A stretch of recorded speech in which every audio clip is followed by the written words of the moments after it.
Yo guys, what's up sa inyo? So ito may nag-comment ngayon. Natutuwa lang ako sa comment na guys. Thanks buddy for giving stops to your customers. You're so nice. Warmest greeting from Canada. I'm your follower now, buddy. Sabi ni Sir Zoilo Reyes Jeronimo. Maraming salamat sa inyo guys. So tulad ng lagi ko sinasabi guys, hindi ko to magagawa at mararanasan kundi dahil sa mga sponsors ko.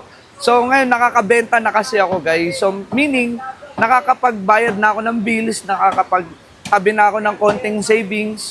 So ando doon na yung part na tayo naman yung tutulong sa ibang tao. So yun, nagagawa ko sila ngayon lahat dahil sa mga sponsors. So dati hindi ko yan nagagawa guys.